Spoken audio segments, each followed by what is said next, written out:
अफगान जलेबी, माशूक फरेबी, घायल है तेरा दीवाना। भाई वाह भाई वाह। अरे मंगरू भैया, एक प्लेट अपनी अफगानी बिरयानी खिला दो यार। सुबह सुबह उठने के बाद दूसरे गांव के लोग चाय पीते हैं, पर इस भैरवपुर के लोग अफगानी बिरयानी खाते हैं। अरे इस गांव को लोग अफगानी बिरयानी वाला गांव कहकर बुलाते हैं। अरे भैया, आप सबके प्यार की वजह से जो कुछ भी हुआ, इसमें हमारी कोई अहमियत नहीं है। आप गांव वालों ने मिलकर इतना प्यार दिया कि आज मैं कुछ कह नहीं सकता। अरे बाबा, बातें करोगे कि बिरयानी भी खिलाओगे? जल्दी जल्दी खिला दो, नहीं तो भीड़ टूट पड़ेगी और फिर मुझे इंतजार करना पड़ेगा, जो कि मैं कर नहीं पाऊंगा। इसलिए मेरे भाई, मेरे लिए अपनी अफगानी बिरयानी का प्लेट लगा दो। अच्छा अच्छा भैया, बैठो, मैं लगाता हूँ। इतना बोलकर मंगरू तुरंत अपने पहले ग्राहक के लिए अफगानी बिरयानी का प्लेट लगा देता है। ग्राहक प्लेट को चटकारे मारते हुए खाता है। उसे ऐसा लगता है कि दाने दाने में एक ऐसा स्वाद छुपा है जिसकी कोई कल्पना नहीं कर सकता। आह, क्या स्वाद है भाई, क्या स्वाद है। अगर मेरा पेट ना भरा होता तो अभी एक प्लेट और खा लेता, पर कर भी क्या सकते हैं। जीभ को स्वाद चाहिए और पेट को जगह। चलो ठीक है मंगरू भाई, अब कल मुलाकात करेंगे। इतना बोलकर पहला ग्राहक चला जाता है।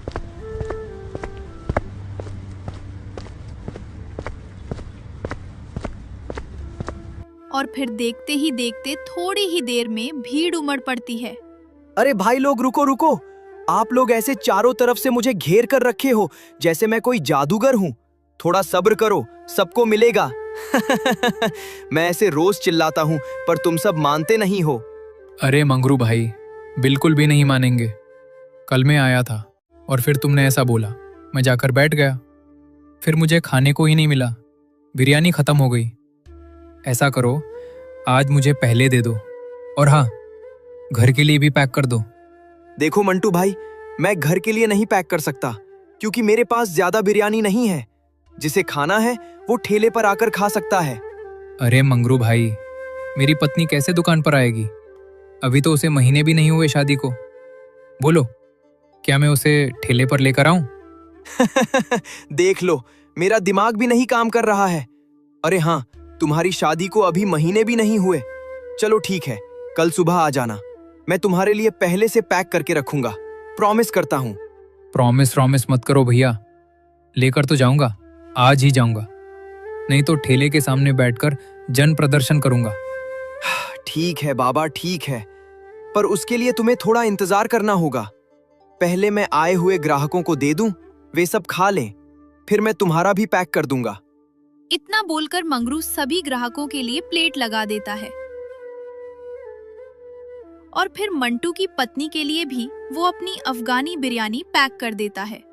मंटू पैसे देकर अफगानी बिरयानी लेकर घर के लिए निकल पड़ता है और थोड़ी ही देर में वो घर पहुंच जाता है। पत्नी बिरयानी खाती है और मंटू से कहती है, अरे क्या स्वाद है। मैंने तो पहले सुना था, आज देख भी लिया, मतलब खा भी लिया। कसम से ऐसी बिरयानी मैंने पहले कभी नहीं खाई थी।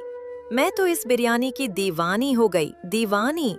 ऐसा करो, कल मैं खुद ठेले पर जाऊंगी और ठेले पर खा कर आऊंगी, क्योंकि इतनी दूर लाने में बिरयानी ठंडी हो जाती है, खाने का मजा खराब हो जाता है। मुझे खानी है तो गर्मा गर्म बिरयानी खानी है, नहीं तो मैं गुस्सा हो जाऊंगी। अरे इसमें गुस्सा होने की क्या बात है? मैं तो खुद शर्म कर रहा था, पर अगर तुम्हारी मर्जी है तो चलो, और भी अच्छी बात हो गई। वैसे भी मंगरू भाई घर ले जाने के लिए बिरयानी नहीं देता, कहता है कि कोई मेरी नकल कर लेगा तो। अरे मजाक करता है। मंटू की पत्नी थोड़ा लालची किस्म की थी।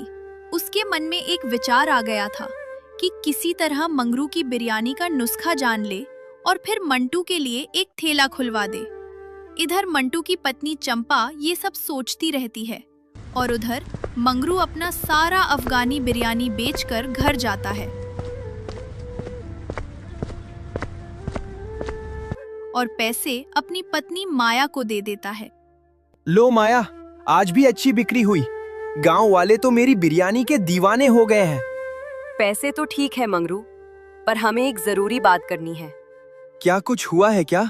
देखकर ऐसा लग रहा है जैसे कुछ ठीक नहीं है। मुझे मुखिया का कर्ज याद आ रहा है। मंगरू एक पल के लिए शांत हो गया। ये वो घाव था जिसे वो रोज की भागदौड़ में भूलने की कोशिश करता था। ये कर्ज उन्होंने अपने इकलौते बेटे के इलाज के लिए लिया था, जिसे वे लाख कोशिशों के बावजूद बचा नहीं पाए थे। कितनी बार कहा है, उस बात को अब जाने दो माया। जाने कैसे दूं? बेटे के इलाज के लिए मुखिया से जो कर्ज लिया था, उसका ब्याज बढ़ता जा रहा है। मुझे रात को नींद नहीं आती। आज ही मुखिया के आदमी रास्ते में मिले थे। उन्होंने याद दिलाया है कि अब पैसा वापस करने का समय आ गया है। हमारा बेटा तो अब रहा नहीं, पर कम से कम हम उस कर्ज के बोझ से तो मुक्त हो जाए जो हमने उसे बचाने के लिए लिया था। ये पैसे, इनसे हमें पहले मुखिया का कर्ज चुका देना चाहिए। तुम सही कह रही हो माया, कर्ज तो चुकाना ही होगा। मेरी बिरयानी की कमाई से ही हम धीरे धीरे करके चुका पाएंगे। तुम चिंता मत करो, अब बिरयानी का काम जम गया है। जल्द ही मैं ये कर्ज उतार दूंगा। जल्द नहीं मंगरू, हमें जल्दी करना होगा। मुखिया के लोग अच्छे नहीं हैं। वो कभी भी जमीन जायदाद की मांग कर सकते हैं। ये पैसा, इसी में से ज्यादातर हिस्सा हमें कल ही मुखिया के पास पहुंचाना चाहिए, चाहे कल हमें थोड़ा कम पैसों से ही घर चलाना पड़े। ठीक है, जैसा तुम कहो। कल सुबह सबसे पहले हम मुखिया के पास जाकर कर्ज का एक बड़ा हिस्सा चुका देंगे, चाहे कुछ भी हो जाए। ये बिरयानी का ठेला मेरी आखिरी उम्मीद है। मैं तुम्हें और इस परिवार को मुखिया के हाथों में नहीं जाने दूंगा। दोनों पति पत्नी रात के अंधेरे में आने वाली बड़ी चुनौती का सामना करने की योजना बनाकर सो। अगले दिन सुबह होते ही मंगरू अपनी बिरयानी का ठेला लगाने से पहले अपनी कमाई का बड़ा हिस्सा लेकर मुखिया के घर की ओर निकल पड़ा। उसके दिल में एक डर था, पर उससे ज्यादा हिम्मत थी कि वो अपनी पत्नी और बेटे के नाम पर लिए गए कर्ज को चुका सके। आइए आइए मंगरू, क्या हाल है? सुना है तुम्हारी अफगानी बिरयानी ने तो पूरे भैरोपुर में धूम मचा रखी है। मुखिया जी, ये लीजिए, ये आपके कर्ज के पैसे हैं। हमने बहुत मुश्किल से ये राशि जुटाई है, कृपा करके इसे स्वीकार करें। अरे ससुरा, ये क्या मजाक है? तुमने सोचा कि इतनी छोटी सी रकम देकर तुम मेरा पूरा कर्ज चुका दोगे? मुखिया जी, ये मेरी कल की और परसों की पूरी कमाई है। मैंने इसमें से एक धेला भी नहीं छुआ है। हमने बेटे के इलाज के लिए जो 50,000 रुपए लिए थे, उसका इतना ब्याज हो गया है कि हम एक साथ पूरी रकम नहीं दे सकते। ये रकम 20,000 है, बाकी हम जल्दी ही दे देंगे। बंद करो ये बकवास। अरे ससुरा, तुम्हें क्या लगता है तुम मुझे भीख दे रहे हो? ब्याज पर ब्याज लगकर अब ये कर्ज 80,000 हो गया है और तुम मुझे ये चिंदी भर पैसे दिखा रहे हो।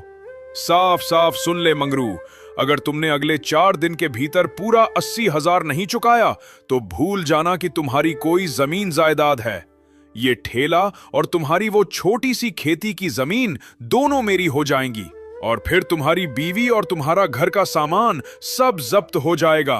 बात समझ में आई रे ससुरा? मुखिया जी, माफ कर दीजिए।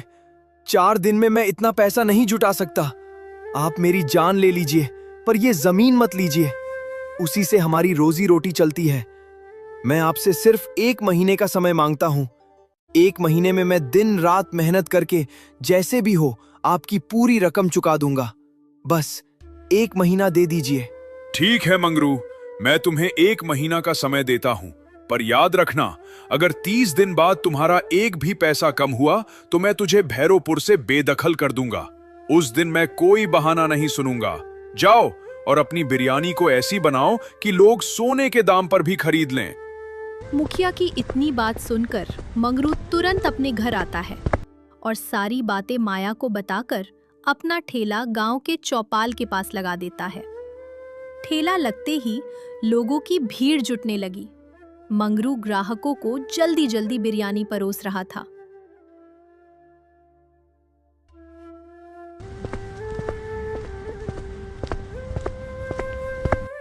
तभी उसकी नजर में मंटू और उसकी पत्नी चंपा पड़े। चंपा को देखकर मंटू की बात याद आ गई। उसकी पत्नी आज ठेले पर आकर गर्मा गर्म बिरयानी खाना चाहती थी। मंटू ने तुरंत मंगरू को देखा और चिल्लाया, मंगरू भैया, जल्दी से मेरी रानी के लिए एक प्लेट लगाओ। कल से ही बेचारी इंतजार कर रही है। अरे मंटू भाई, तुम्हारी रानी को ठेले पर देखकर तो मेरी आंखों को भी सुकून मिल गया। अब कोई मुझसे घर पैक करने की जिद नहीं करेगा। बैठो बैठो, लगाता हूं तुम्हारी रानी के लिए स्पेशल गर्मा गर्म प्लेट। मंगरू ने तुरंत चंपा के लिए बिरयानी की एक बेहतरीन प्लेट लगाई। चंपा ने बड़े चाव से पहला निवाला लिया। उसकी आंखें बंद हो गईं और उसके चेहरे पर तृप्ति का भाव आ गया। आह, क्या स्वाद है मंगरू भैया। कल ठंडी होकर भी इतनी अच्छी थी, पर गरम का तो जवाब ही नहीं। कसम से आप कमाल के कारीगर हो। देखा मंगरू की बिरयानी का जादू, मैंने कहा था ना। मंगरू भैया, मुझे एक बात बताओ, हम औरतें भी तो खाना बनाती हैं, पर आपके हाथ में ऐसा क्या जादू है? ये स्वाद कहाँ से आता है? आप इसमें ऐसा क्या डालते हो जो ये अफगानी बिरयानी इतनी मशहूर हो गई? आपकी इस बिरयानी का राज क्या है? मंगरू, जो पहले से ही मुखिया के डर और पैसों की चिंता में डूबा हुआ था, अचानक चंपा के सवाल पर ठिठक गया। उसे लगा कि उसकी तारीफ हो रही है। वह एक पल के लिए सोच में पड़ गया कि वह क्या जवाब दे। राज, क्या बताऊं, यही मेरी कमाई का इकलौता जरिया है। उसने पर तुरंत ही उसके दिमाग में मुखिया की धमकी गूंज उठी। उसे लगा कि अगर वह लोगों को बताएगा कि वह बिरयानी क्यों बनाता है, तो शायद लोग उसे और ज्यादा सपोर्ट करेंगे। मंगरू ने एक गहरी सांस ली और धीरे से बिरयानी के राज को खोलना शुरू किया। राज, क्या बताऊं भाभी जी, मेरी अफगानी बिरयानी का राज कोई खास मसाला नहीं है। इसका राज ये है कि ये सिर्फ चावल और गोश्त नहीं है। इस बिरयानी को बनाते समय मैं इसे सिर्फ स्वाद नहीं देता, मैं इसमें दो चीजें मिलाता हूं, अपने बेटे के न होने का गम और मुखिया के कर्ज को चुकाने की मजबूरी। ये बिरयानी मेरे लिए एक जरिया है, 1 महीने के अंदर मुखिया का कर्ज चुकाने का। मैं इसे हर रोज इस उम्मीद से बनाता हूं कि लोग इतना खाएं कि मैं अपने परिवार और अपनी जमीन को मुखिया के हाथों से बचा सकूं। मंगरू ने अपनी कहानी बता दी। चंपा और मंटू दोनों एक पल के लिए स्तब्ध रह गए। चंपा का लालची चेहरा पल भर के लिए चिंता में बदल गया, लेकिन फिर वह तुरंत अपने मुख्य लक्ष्य पर लौट आई। नुस्खा तो उसने नहीं जाना, पर मंगरू के मन की कमजोरी जरूर जान ली। मंगरू के ठेले से वापस लौटते समय मंटू और चंपा दोनों चुप थे। मंटू मंगरू की मजबूरी और उसके दुख से प्रभावित था, लेकिन चंपा के दिमाग में केवल बिरयानी का व्यापार और मंगरू के रहस्य की बात घूम रही थी। घर पहुंचते ही चंपा तुरंत मंटू पर बरस पड़ी। सुना तुमने मंगरू भैया ने क्या कहा? बेटा खोने का गम और मुखिया का कर्ज, ये तो हमारे लिए सोने का मौका है। क्या बकवास कर रही हो? वो बेचारा इतनी बड़ी मुसीबत में है और तुम्हें इसमें मौका दिख रहा है? उसकी कहानी सुनकर तो मेरा दिल बैठ गया। मुखिया उसे 1 महीने में बेदखल कर देगा। अरे सीधे साधे मंटू, तुम्हें व्यापार का एस भी नहीं मालूम। ये गम ही उसकी बिरयानी का असली राज है। सुनो, अब हम देर नहीं करेंगे। मैं कहती हूँ तुम भी तुरंत बाजार से एक ठेला बनवाओ, हम भी अफगानी बिरयानी बेचेंगे। क्या? ठेला? मैं? तुम पागल हो गई हो क्या? मंगरू मेरा दोस्त है और मैंने अभी उसकी मजबूरी सुनी है।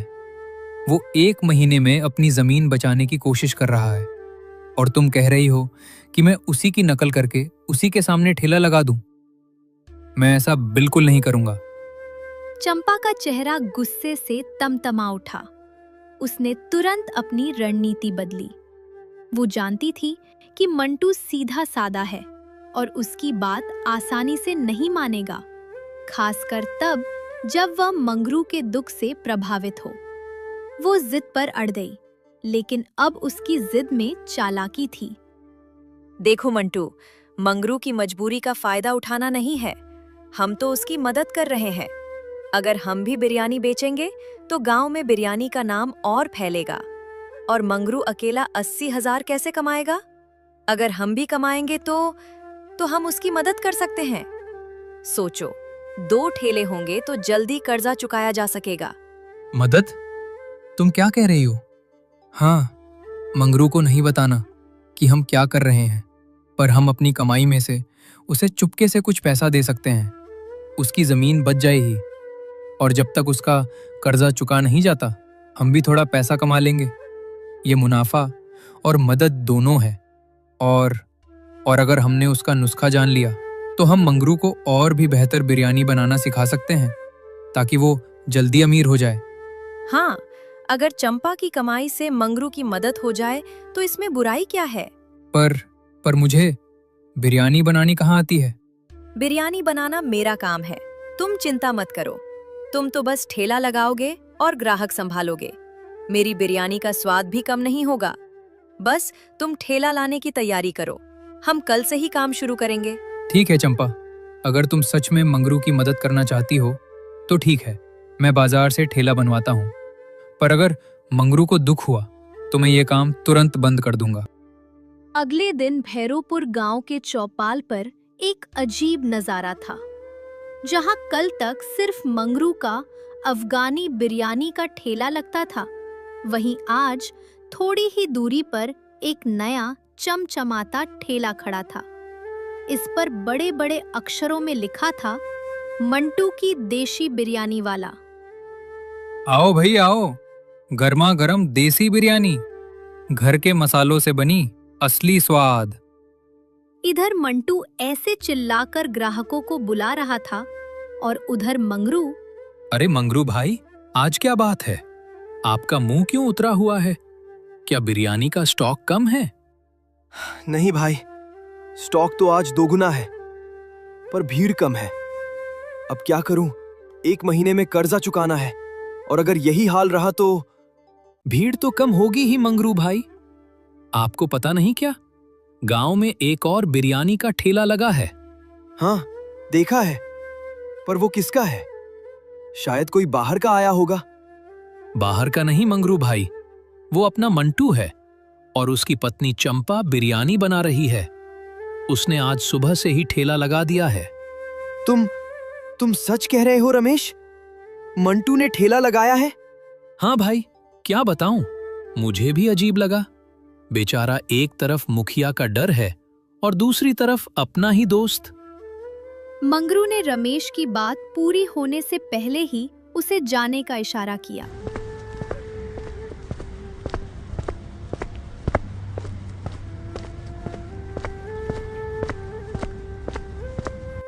मैंने उसे अपनी मजबूरी, अपना दर्द बताया था, फिर भी उसने मेरे साथ ऐसा किया। जिस मंटू को वह अपना दोस्त मानता था, उसने पीठ में छुरा घोंप दिया था। मंगरू के लिए यह बिरयानी के व्यापार में नुकसान से ज्यादा विश्वास का टूटना था। अब 1 महीने में कर्जा चुकाने की चुनौती कई गुना बड़ी हो गई थी। अगले दिन सुबह रसोई में मंगरू बिरयानी बनाने की तैयारी कर रहा था, लेकिन आज उसने चावल और गोश्त की मात्रा में काफी कटौती की थी। माया, जो इतना काम सामान देखकर, क्या हुआ मंगरू, आज बिरयानी इतनी कम क्यों बना रहे हो? कल तो तुमने डबल स्टॉक बनाया था। हमें 1 महीने में मुखिया का कर्जा चुकाना है और तुम माल कम कर रहे हो। कल हमें बहुत नुकसान हुआ माया।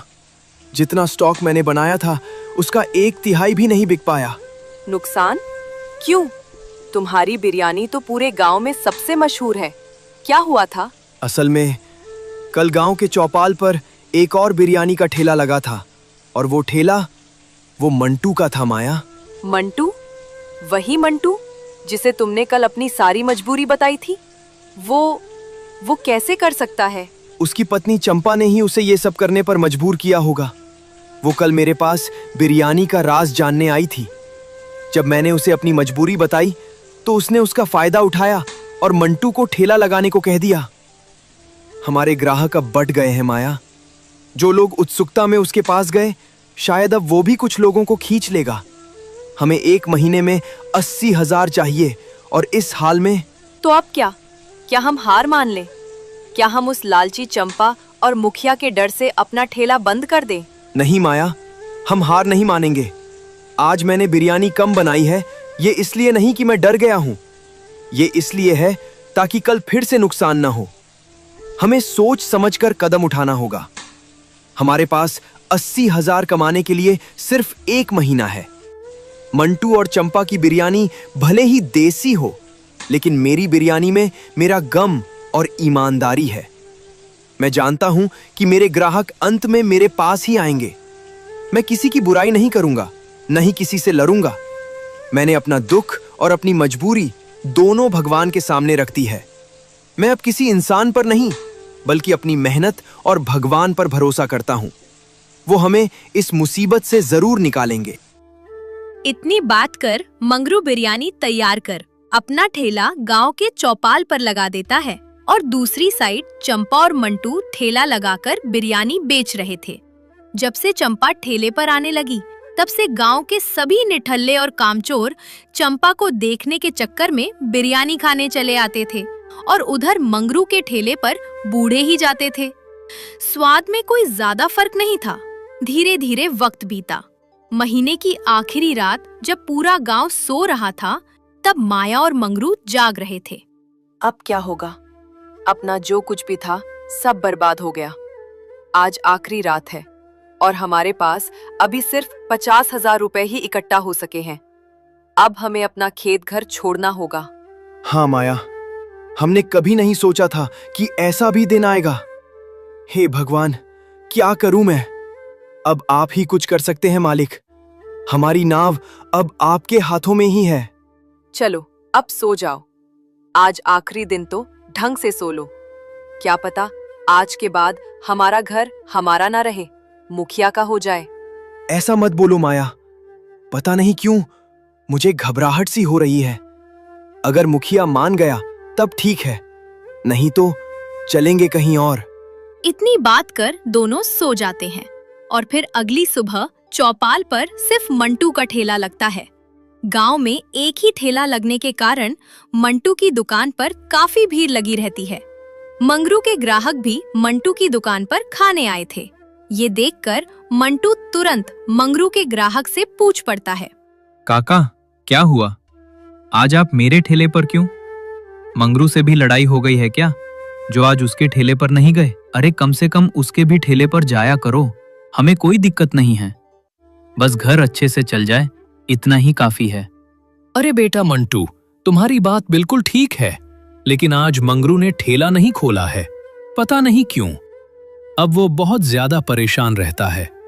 कल तो मैंने उसे बुलाया भी, पर उसने कहा ही नहीं। कोई दिक्कत होगी बेचारे की।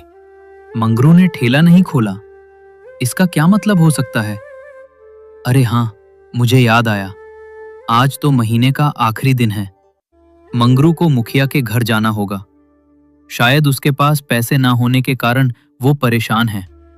ऐसा करता हूँ, चंपा को बिना बताए सारे पैसे लेकर मैं मुखिया के घर जाता हूँ। इतना सोचकर वो तुरंत ठेले से निकल पड़ता है और फिर घर जाकर अपने सारे पैसे ले लेता है और मुखिया के घर की तरफ निकल पड़ता है।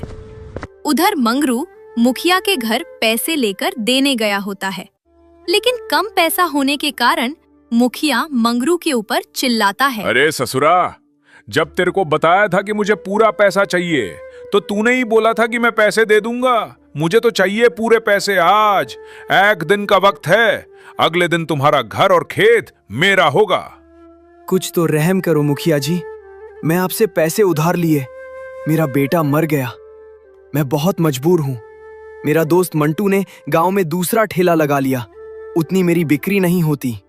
इतना मंगरू मुखिया से बोल ही रहा होता है कि तभी मंटू पीछे से आ जाता है और कहता है, अरे मंगरू भाई, अगर मंगरू का ठेला नहीं चल रहा है तो क्या मंगरू का घर खेत मुखिया थोड़ी ले लेगा? मुखिया जी, आपके जितने भी पैसे बाकी हैं मैं दे रहा हूँ। तो दोस्तों, जितने भी पैसे मंगरू के बाकी थे मंटू ने उसे चुका दिया और इस तरह साबित कर दिया कि एक सच्चा दोस्त हमेशा अपने सच्चे दोस्त की मदद करता है।